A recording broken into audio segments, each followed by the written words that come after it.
everyone. Welcome back to Synergy to Synastry. This is episode 13. Today, we're going to be talking about Akashic records and spirit councils. Before we get into that, way back in June, we held an Apple Podcasts review raffle and picked a winner on the summer solstice. Well, we're at it again for the fall equinox. Make sure to rate and leave a review to enter, and we'll randomly select someone to win a free reading with one of us. The winner will be announced at the start of episode 15, the day before the actual equinox, and then posted on social media. On to the show. Let's start off by talking about spirit councils. A spirit council is considered a group of guides assigned to support a specific initiative within your lifetime. For example, that could be writing a book, buying a house, even broader, your career, your love life, or healing specific wounds you may have. Your spirit council won't always be made up of the same members. We have different guides for different things throughout our life. And I feel that's a reminder of just how much support we truly have behind us from spirit. You have to actually solicit your counsel. So it doesn't just form as you're floating around in your life. If you choose to engage with the spirit council, a team of guides, then you have to actually call it to order. You have to form the group. You're not necessarily picking who's going to be in it, but you're setting the intention. So, how to actually meet with your spirit council? There's a few steps here. Typically, the entry point is sitting and doing meditation. It could be guided specifically around the topic of meeting with a spirit council, or it could be unguided. Then you set your intention. You're calling in guides or any beings of the highest vibration, those who are looking to support you. When you arrive, go around the room, see who's sitting around the table, get details on them. Do you already know them? Are they brand new? What are their names? What's their background? Any basic information. Now you've called the meeting to order. You're in front of the group. You're saying, this is what I'd like the group to help out with. You're iterating it again in case any of them, for whatever reason, wanted to leave. That's not their bag. They want to bounce. And then if you have a specific question, you could ask them. I will open my eyes and I might write as I'm going rather than just waiting until afterwards. So it's up to you if you want to be all in the experience, and then whatever you retain is what you retain and you write it down, or you could write as you're going. And a great way to end the session is ask for a sign that's validation of their support. When you're out and about and you are taking action, whether it's your independent initiative, advice from any other people, or from the spirit council itself, if you start seeing that sign that you requested, that's a way to reinforce that you're on the right path. You have the option to meet on a regular basis with the spirit council. You could meet with them quarterly, more regularly, less regularly, when you happen to remember. It doesn't have to be scheduled. It depends on how much targeted guidance you'd like for that initiative. Christine, anything else to add? I feel like the concept of a council is very easy to imagine because we have them in our day-to-day lives, right? Like with work, we know that there's a board for the company that we work for, or there's a community council for whatever project is coming up. But I want to point out too that we visit our spirit council between lives to help us achieve our goals and keep us in line and integrity with our soul's purpose, especially here on earth. Let's discuss our experiences working with spirit councils. I know, at least for me, my first exposure to this concept was in the Be Light program through Nirvana. And I look back through my notebook and I couldn't find any notes other than defining what it was. In the meditation that I did this week, connecting with my spirit council, I went through the astral garden, which is the setup that Deganit has in the meditation. And then you approach a stream, and I actually had a little frog pop out and land on a rock and talk to me. And it said, "Don't forget to take it with you." I don't know what it is. I'll find out, I'm sure, later. It was very ambiguous. Really, this whole spirit council session for me was super, super ambiguous. So I passed through the woods and I arrived at the table, and how it presented for me was a long white oval, and then all of the chairs were made out of trees. I had this feeling of thanks for joining as if I was really, really overdue, which of course I am because I haven't done this for several years now. Caleb, who I had mentioned, who I really do not see or interact with that often, he like pulled out a chair for me and I sat down, and then he sat directly to my left. And then I had my Nana, and then next was Lisa, who I also mentioned. And then I had a couple new people. Honestly, I don't really engage with my guides that often. Like, I check in with my Nana, or if I'm doing journaling, it's whoever comes in, or with my granddad, I'm trying to connect with him. So I primarily focus on my direct loved ones. I kind of forget that there's like potentially other people out there and that you can meet with. I know we talked about it in our universe episode when we discussed spirit guides, but honestly, like when you're living your day to day, even as people who are into the spiritual, I forget about that stuff all the time. If I don't write it down on my to do list, it's not like it's in my routine. Hence why they were feeling forgotten because I'm not checking in and I'm not meeting new people. So I had this new guy, and I immediately got a name, Reginald.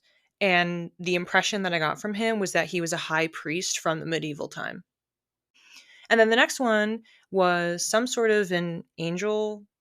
What I got is that they represent and support me when I'm, quote, recognizing alignment. And then finally, I had the council chair, white hair, short beard, and he immediately outstretched his right hand to me. And it was symbolically an energy transfer.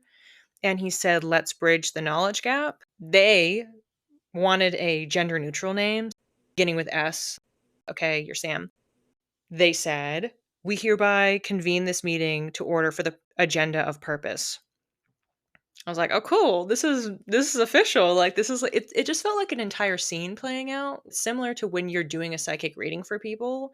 You just have these images and words and sounds and feelings that just start coming at you. So with this call to order, several of their hands shot up and they were offering ideas of what my purpose is. Creativity, compassion and teaching, holding space, growth, and showing the way. Nana, kind of waved at me for my attention and then slid a note to me on the table. And I picked it up and it said, "Flip it over." Ha ha ha, this isn't really the note. On the other side, it said, "You already know the way." Loosely following the framework, I went to ask them a question, and I brought up career stuff, and they were all just shaking their heads, reminding me to focus on community building and connecting with other people. And then it was like they were all kind of talking at once, but they were repeating the same lines over and over again.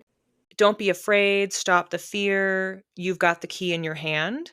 And then I just felt my body relax.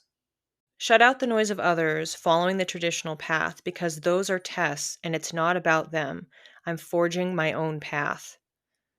And then I was seeing the imagery of the actual path I had walked in on to go to the astral garden. Accompanying that was the message that it's not actually like untrodden ground, it's just a discrete route. So it's not that I am walking it for the first time. No one's ever walked that path before. It's just that people tend to miss it, and it's meant for those who are destined to see it. I have chills talking about this.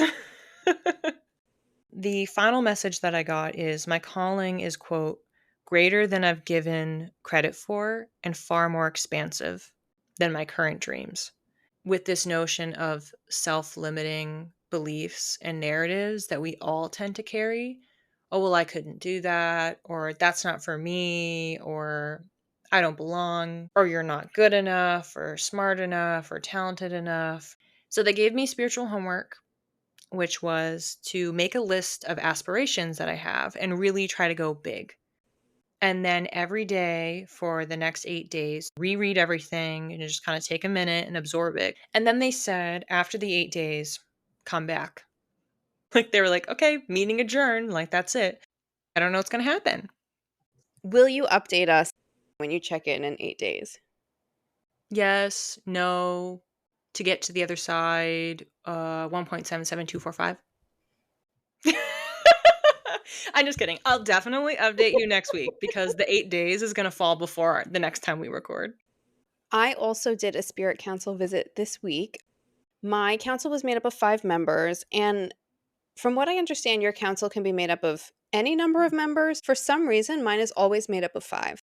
I saw a genie representing newness, manifestation, careful wording. Flora, the goddess of flowers, representing ancient knowledge and awakening, abundance. If you know me or you follow my account on Instagram, the birth of Venus, the painting, tends to make an appearance in my life when things are changing or when there's like a birth of something. And I haven't seen the painting since maybe college, and it all of a sudden started popping up for me again. The next member there was a knight, and the knight represents past knowledge, renaissance, rebirth. Also, a gentleman. He reminded me of like a young Gomez Adams from the Adams family, representing love and romance and a new era. He had like a big red rose on his suit. And then the last member of my spirit council was this little alien representing future expansion, knowledge I don't have yet, but I've been downloading. When I approached my spirit council, they were all sitting together at like a light colored wooden oval shaped table.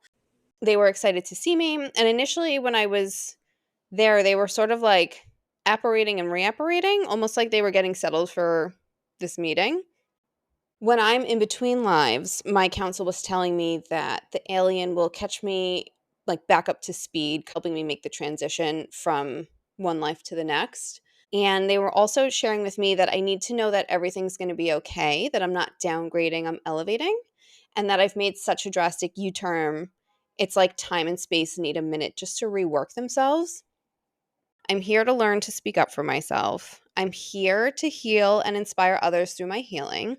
And the advice that they gave me was not to worry so much, which easier said than done. Things are being taken care of, and I am meant to slow down. And they were encouraging me to tap into my creativity, to continue focusing on my health. Last thing that they told me is just be vulnerable, be genuine. The right people need to find you. And as I was leaving my spirit council, the trees in the forest where we were sitting at started to bloom. And I thought that was really beautiful. I really enjoy the eclectic cast of characters in yours because mine mostly they're all dressed in quote unquote normal clothing, or Mm. it just wasn't emphasized what they were wearing. It wasn't important. Yeah, that's interesting. It's always like an eclectic group. The genie was like floating in midair. The gentleman was standing up. Flora like had her own like seat made of like roses and vines. They're always doing their own thing. One thing that I did want to bring up though, back in 2019, I have a medium who I would also consider her a friend at this point, had suggested the book called Hiring the Heavens by Jean Slatter to me. Jean talks about how she develops relationships with spirit, and it's called Hiring the Heavens because she explains that you can hire the heavens to help you out with things. You can create a committee, which is our council, our board, everything that we've been talking about. You're going to write at the top of your journal the name of your committee, whatever goal you're working on. If you want to be healthier, Christine's health committee. And then you'll write a mission statement, and then you write out your members. So, who would you need on your board to help you get healthy? You would need a nutritionist, a personal trainer, a physical therapist, a doctor, maybe a talk therapist. You write out who you want on your committee, and then you kind of break down below that all the tasks that you think you would need to do in order to meet that goal. Now, you can change those tasks after you write them. You can start on one task and say, this feels right, or it doesn't. It's a simple way to start interacting with spirit in a more tangible way. I think now's a good transition point to start talking about Akashic records. Let's break down what those words even mean. Akasha is Sanskrit for astral light and encapsulates a timeline or framework of the consciousness tied to your soul within the quantum field. More simply, It's an infinite record of a soul's journey through time. A good analogy that I heard, a phone, so an iPhone versus the cloud. So right now, you are version 13 of the iPhone, and there are previous versions of you, and there's future versions of you to be released. And then there's the cloud. The Akashic records themselves are stored in the cloud. You can access them by going into meditation, going into that kind of ambiguous, what the heck even is a cloud space. With every new model of the iPhone, you don't keep everything. There's features that were on older versions that aren't in the current ones. And us as people, we can only hold so much, just evolutionarily. The reason that you forget is because you can't possibly retain everything you've ever experienced in your life. We don't have infinite storage in our minds. The body stores some information as well. But even with having both your body and your mind, you cannot physically store everything. So some of it goes, quote unquote, to the cloud. And that's what the Akashic records, typically it's referred to as an Akashic records hall of records. It gets stored there. You can leverage Akashic records work to access past lives, so the previous versions of the iPhone, potentially through past life regression, which typically involves hypnosis led by a facilitator. But you can also leverage it to focus on your current purpose, specifically through connecting with your clairs and any gifts that you have in this lifetime. That's so meta. The analogy of you're an iPhone, right? But like, which version are you and what's stored in the cloud? I never thought of it that way. It makes me think of, have you heard stories about young kids who come into this life and they have memories of like being a World War II vet, supportive parents take them to the sites that they're talking about so that they can process the memory and sort of move on? When you're engaging with Akashic records, the typical route for it is going to a place. It could look like a temple, it could look like a library, it could look like any sort of other building or structure that you enter. What's coming to mind, this is a Harry Potter podcast again, where they have the memories, and it's like you pluck the certain memory out and then you put it in the pensieve and then you dive in. It could look like that. That's really what's happening here, but rather than it being other random people's memories, it's past versions of you or even potentially future versions of you. The messages can come through in the form of visuals or words or be auditory. You can enter the Akashic Record space yourself in meditation, and you can have questions or you can ask your guides to direct you. When you do this, it doesn't require going into hypnosis. You just want to be in a state of meditation. It can be deep, it can be less deep if you're doing something like what I'm doing, which is I am always writing the whole time, so I can't be completely out of it. I have to be somewhat there so that I have a foothold to write. The format for an Akashic Records reading involves you getting into meditation, arriving at whatever the place is, meeting some sort of a facilitator or guide who will walk you into the halls, like walking you deeper. You can call in spirit guides. They could just stand with you or help ground you, or they can be the ones to select whatever the record is for you, or it's the person that greeted you, either way. In this example, let's say you want to get insight into being a good parent. So you are calling for a version of yourself in the future who is a good parent and they have years and years of wisdom. What could they tell me? You might not think that you're actually receiving that much information. It'll be processed with a good night's sleep. Maybe you wake up tomorrow or in another week and all of a sudden you have an aha moment and it's tied back to this. Also, want to emphasize, similar to our astrology episode, it's not about fate. This also applies to when you're doing a psychic reading for someone. It's about reading into the energy of now. The recommendation is that you do not focus on the when. Whenever we're reading each other in our psychic friend group, we just don't even bother asking when something's going to happen because we know we're going to get shut down. Because our guides are just laughing their butts off on the other side, like, nice try. That's the lesson. The lesson is releasing control. It's recommended to not ask yes or no questions because of the free will piece. Rather than saying, should I stop being friends with them? The question that you could ask when you're doing an Akashic record reading or meditation is, what's the lesson of this friend in my life? That's going to give you a very, very different perspective and insight. Through the lessons and what they're representing, you could independently of your own volition decide with that information whether you'd like to still be their friend or not. As Christine mentioned, in these sessions, they can trigger childhood memories, they could trigger limiting beliefs, fears, wounds that are in need of healing. It can unearth a lot, and that may happen during the reading or it may happen afterwards. Christine, why don't we talk about our personal experiences with Akashic Records? I think we should begin by going back in the archive and reviewing the notes that we have when we did the Be Light program and we did the Akashic Records meditation for the first time. Yes, I love this idea. When I did my first guided meditation into the Akashic Records, I have this very large Frenchman named Henri, who is one of my guides, and he guided me into the Hall of Records, and I loved like walking around and looking at all of them. So my Hall of Records is very big, very Roman on the outside, and very like 1800s library on the inside. There were many leather bound books. It smelled of rich mahogany.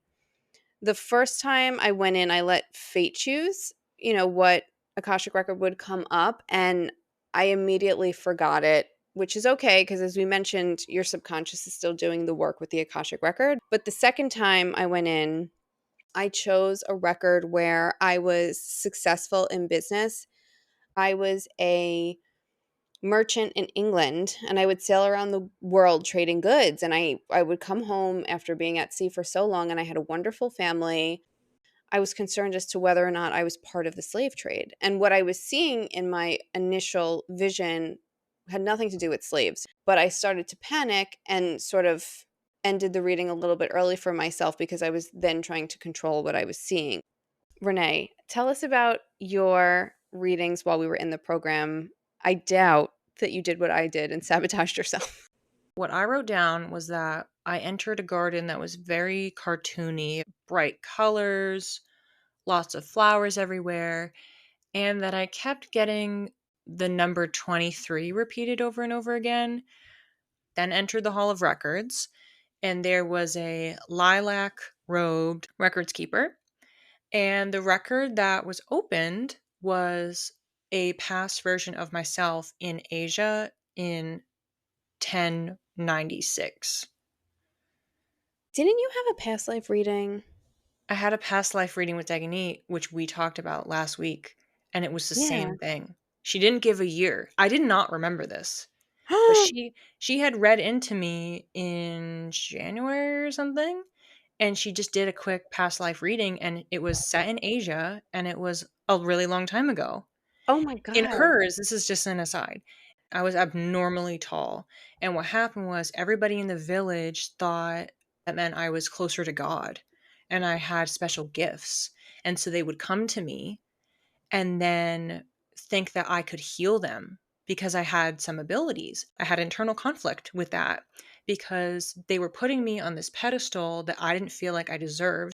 I was trying to teach people that they had the power and the magic within themselves, and it didn't have anything to do with me.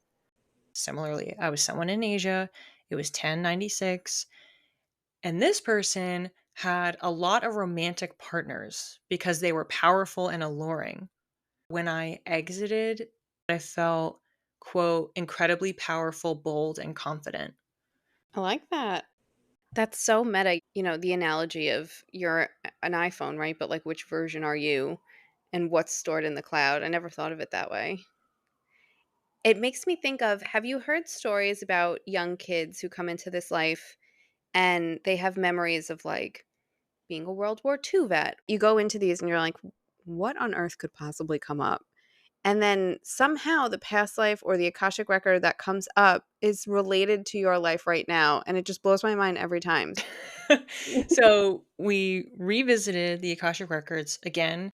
I entered a garden full of deep red roses. Louisa, my guide, she said hi and she like gave me a kiss on the cheek. Like she was really happy I was there. Then you're presented with a field and you're supposed to walk along the other side. I just like zoomed to the other side. Boom. Got to the Hall of Records. And for me, it looked like a temple and had inscriptions on the outside. And my Nana was there and she was ready to greet me, my grandmama's dad, on this candy shop. I've been having these candy shop dreams. I wonder if he's trying to contact me and if he wants to communicate. He came in and he grabbed my hand and like took me in. And so then my Nana's kind of like, no, like she wanted to be my friend. I checked with her, is it okay that I go with him? And she said like it was fine. Then it was like we turned into like wisps of air spirits. And it was like I was seeing the visual of us like kind of going up the stairs. Then we started walking down the hall, and it looked more like a library on the inside, which is the normal visual that I tend to have. And the records keeper was there in a maroon dress, so different color dress this time. They put a flower in my hair behind my left ear, already ready with the book. Then I saw this visual of like watercolor green strokes and them getting layered, and then it felt like it was leaves, like it was a jungle. And then I was seeing a guy, and he had fallen as if he had been hurt. Completely juxtaposed, don't know how they relate to each other at all. This story of a mother and daughter in modern times trying to relate on something. The issue is, I fell asleep. So I don't know what the lesson was. I don't know what they were discussing. I don't know what they were trying to resolve. I just woke up. When you're doing anything that's related to past lives or Akashic records in general, if you fall asleep, it's okay. It's not an issue. What Degani had written, I had seen in my notes, is that sometimes our body falls asleep because we can't relive it. So it's almost like a trauma response of you don't want to see it again, or you don't need to see it again. It doesn't benefit you. Fortunately for you, listener, my Akashic record reading that I did this week, I did not fall asleep in, so you can hear my whole reading. I was making my way to the Hall of Records. I was being escorted by these two big fuzzy bumblebees. Outside was Henri, who was the spirit guide who took me last time, but so was Aggie. And if we remember the episode on spirit guides, she's been with me and my ancestors for a really long time, and she insisted on taking me this time. We got to my room, we opened the door, and the inside looked like the Palace of Versailles. It smelled like spring. It specifically looked like the Hall of Mirrors. I see my record keeper, and she looks like a very cool librarian. Funky glasses and tattoos. I allowed the keeper to choose whatever she thought would be relevant for now, and she chooses this big, big tanned leather-bound book from the 1800s. And it starts off black and white like an old Western film. Floors are dusty, but there are some wooden buildings up. And there are a ton of people around, and I'm looking to find myself, and I see a tall Native American man walking through the town. And that's who I was in this past life. I was not happy, but I was also aware that anger wasn't the best way to express my feelings. And I knew that things were changing. And the thought running through my head was, what can I do to protect as many of my people and my culture and my land as possible until things change again? I met with their quote unquote town elders, and I wrote down that I felt that they were young and greedy, but we were all still human, right? I ended up creating a bubble for my people so that we could continue our way of life without being bothered. I was trying to figure out, how do I work with the world I'm in right now to make sure like the magic, the harmony doesn't get lost, to not lose sight of how beautiful the earth is and how beautiful this experience on earth is. By inspiring people, being a good communicator, and maintaining integrity. This person like knew who they were regardless of who the world wished he was. There was like a quiet passion and intensity about him. So the lessons that I was getting out of this, working with or for people who have beliefs you don't agree with and are not in the service of the highest good of all involved, does not mean that you've given up. And I heard you will create community, you will create a safe bubble like you did in this past life while also navigating the world you're currently in. I am strong, I am brave, I am smart, And then the last thought I have here is I will leave a lasting legacy. I will have a comfortable life. I had a very deep Akashic reading that I wasn't expecting.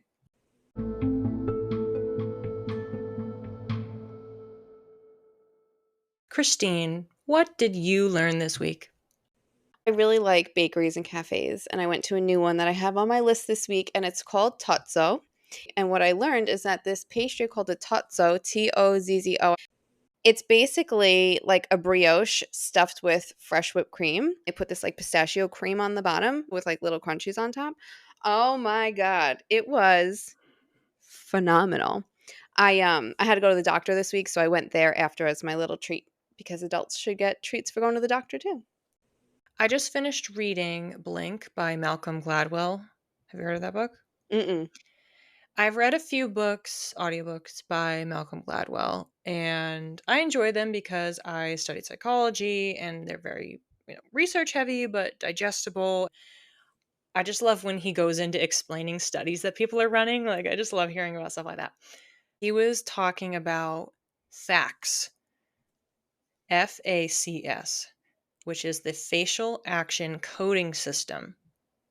It's an analytics tool that researchers will use to label and identify the movements of all of the very tiny muscles in our faces. This eyebrow went up, which corresponds to this muscle, and that means this. And then when you do it in a sequence of all of these muscle movements, what does that mean? It's so involved. They would go frame by frame and flag these micro expressions to identify what they were truly feeling. It's similar to like a divination tool, right? Like your muscles are moving in this specific pattern. What does that mean? Mhm. Very cool. Well, and it also is an indicator of we're so complex that they said there were certain muscles that never can move consciously.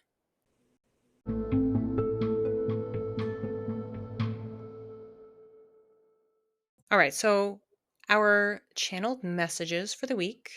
I got reverse, reverse from the Cha Cha slide, or it's Cha Cha slide, right? Yeah, great song. It's big at my Sweet 16. So I got reverse, reverse. And so I was writing that down. And then I got look back. And then it went switched over to share. So we were running the gamut here. If I could turn back time. Share. Sorry. I'm so interactive in your reading. I'll let you speak. No, we love share in our household. So reverse, reverse, look back. There's something about it being retroactive. If there's listeners that want to engage with this, they can. If it's not for them, that's fine. But the instruction was look for a childhood journal or diary. And if you don't have that, find something handwritten, even if it's just a note you wrote to yourself or a to do list from a few years ago. And then I got the line gaze into the old versions of yourself to uncover your greatest wish or truth. 40% will focus on your greatest wish, and 60% will focus on your greatest truth. You'll know which one is the right one. You read the note, you read this journal entry, free write on what comes up, and then hang it up in your room or on a mirror somewhere that you can see it and read it every morning or every night, up to you, for 30 days. It's going to help you unlock something about this greatest wish or greatest truth for you.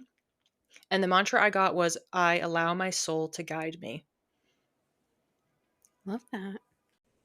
I saw a bunch of clay plates breaking and smashing intentionally. There is a release of energy of things that no longer serve us. The advice here is to let what is falling away fall away. If we resist, we just make it harder on ourselves as opposed to just accepting what is and going through the pain of it. Whoever this is happening for, they asked for more. They asked for something different and better in life. And in order to receive that, we have to let go of the old so we can welcome in the aligned new. And the mantra I got was release resistance.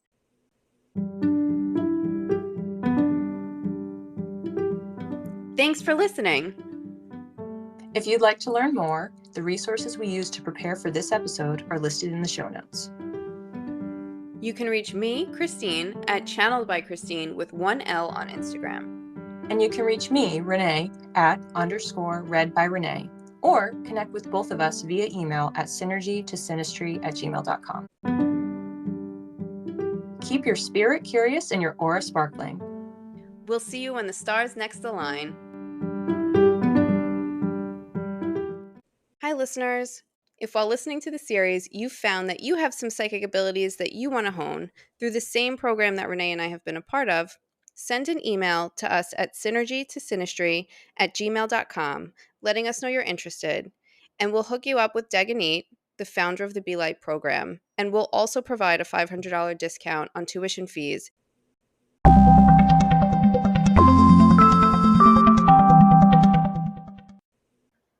Ew. Sorry, I just looked up and there's like a really bizarre looking like spider. It looks so weird. Ooh.